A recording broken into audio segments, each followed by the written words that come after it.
India से पंगा, मालदीव में आर्थिक संकट। मालदीव को रोज 9 करोड़ का नुकसान, 44,000 परिवारों पर आर्थिक संकट। मालदीव के राष्ट्रपति मुइज्जू भले ही चीन के इशारे पर भारत विरोधी फैसले ले रहे हों, लेकिन इंडिया से मालदीव विवाद का असर अब उनके देश की जनता पर पड़ रहा है। भारत से दोस्ती में कड़वाहट आने के बाद मालदीव को रोजाना 9 करोड़ का नुकसान हो रहा है। भारत के लोगों की ओर से बॉयकॉट मालदीव का असर काफी गहराता जा रहा है। अर्थव्यवस्था ही चरमराने लगी है। मीडिया रिपोर्ट्स के मुताबिक इंडिया से मालदीव जाने वाले पर्यटकों की संख्या बहुत ही कम हो गई। एक अनुमान के मुताबिक मालदीव को अब तक 100 करोड़ का भारी भरकम नुकसान हो चुका है। पर्यटन पर ही टिके इस देश के लोगों पर भी इसका खासा असर देखने को मिल रहा है। सैलानियों की संख्या में भारी गिरावट के बाद मालदीव के 44,000 परिवारों पर रोजी रोटी का संकट गहरा गया है। इंडिया के पर्यटकों ने जैसे ही मालदीव को ना कहा, तब से वहां लगातार संकट गहराया हुआ है। बाजार खाली पड़े हैं। होटल मालिक पर्यटकों के इंतजार में बाट जोह रहे हैं। आपको बता दें कि मालदीव में आने वाले सैलानियों में भारतीयों की संख्या 11% से ज्यादा रही थी, जो अब ना के बराबर है। ऐसे में आर्थिक संकट का अनुमान आसानी से लगाया जा सकता है। टूरिस्टों की कमी का असर सिर्फ होटल और फूड चेन पर नहीं, बल्कि उससे जुड़ी कई जरूरी चीजों पर हुई है।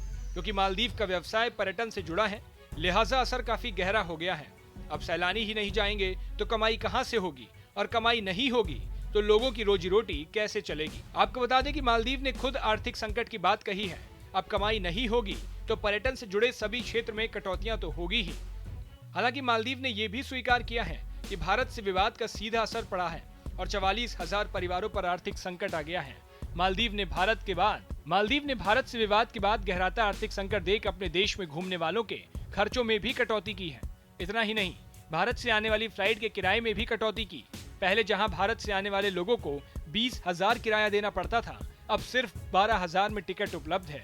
वहीं मेक माई ट्रिप का किराया महज 8,215 रुपया रह गया है। ये 17 जनवरी को मालदीव जाने का किराया है। मालदीव पर्यटन विभाग के ताजा आंकड़ों के मुताबिक 2023 में कुल 18 लाख पर्यटक पहुंचे थे, जिनमें से 2 लाख से ज्यादा तो सिर्फ भारतीय थे। इतना ही नहीं, मालदीव के पर्यटन का 11% से ज्यादा हिस्सा सिर्फ भारत से जाने वाले पर्यटकों का ही है। उसके बाद रूस, चीन, जर्मनी का स्थान आता है।